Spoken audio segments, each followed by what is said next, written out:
Hi, this video is about the taxability of personal injury and wrongful death settlements, which include car accidents, nursing home abuse cases, or defective drug or medical device cases. I believe the information in this video is current and has been stable for some time, but it could change, so double check with your tax professional.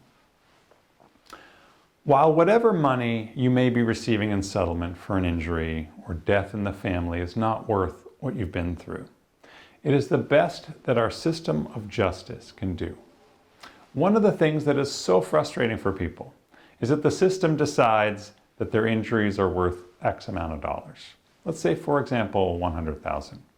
But after attorney's fees and litigation costs, what you receive from your lawyer is only $50,000. You're already feeling like a big bite of your apple was taken. Does the government get a bite of your apple too? Here's the great news. As a general rule, most personal injury settlements are not taxable. Why doesn't the IRS tax your settlement? Well, it comes down to the fact that injuries are not how you make a living. They don't represent a taxable event. The bad news for your lawyer is that his or her share is taxable, because representing you is how he or she makes a living. Your lawyer's share represents taxable income just like the money from any other job. So when you look at how the lawyer gets almost as much as you got from the settlement, actually you end up with a lot more because you don't have to pay taxes on your share probably, and your lawyer does.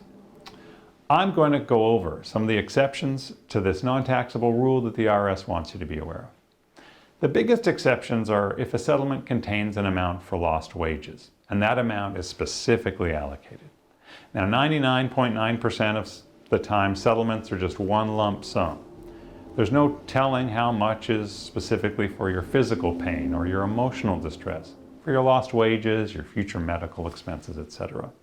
And if it's just one lump sum as usual, then the general rule is no tax. If your settlement or a jury verdict specifically says that out of your $100,000 settlement or verdict, $20,000 of it is for lost wages, then guess what? You have to report and pay tax on that $20,000 part because it specifically represents taxable income. You'd have to pay tax if you earned those wages from a job, so you have to pay taxes on any portion of a settlement that specifically is for lost wages. The good news is that it is very rare for any settlement to have lost wages itemized like that. There are some other rare exceptions, like recapturing tax deductions for medical expenses, if you obtained a tax benefit in a prior year because of medical expenses, and your settlement includes reimbursement for those past medical expenses. Again, this is rare and doesn't apply to most people. If you received money for emotional distress, but had absolutely no physical injuries, then that money would also be taxable. But generally speaking, people with emotional distress claims usually have a physical injury as well, which makes a general settlement, again, not taxable. And another very rare exception to the rule is punitive damages. Punitive damages are rare in personal injury cases, but if you receive punitive damages, those types of damages are taxable. Now, one exception that does arise with some personal injury settlements is confidentiality.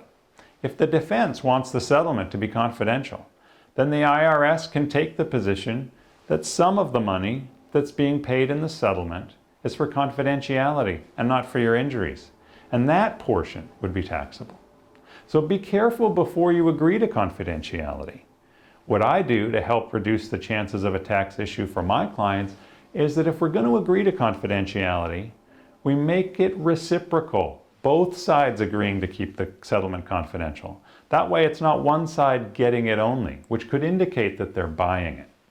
On top of that, I make sure the settlement agreement says that not only is the confidentiality mutual, but also that no money is being paid for the confidentiality. If confidentiality is mentioned in your settlement agreement, talk to your lawyer about these strategies on minimizing the tax risk. There may be other rare exceptions I haven't mentioned, but as you can see, most likely your personal injury or wrongful death settlement is tax-free, and by great majority of them are. That makes a big difference to you and your family. In general, if you received a personal injury settlement from your attorney, what you received from your lawyer is yours to keep. Now here's a quick disclaimer because I'm a paranoid lawyer. Please consult with your tax professional or your attorney about your particular settlement when it comes to tax time.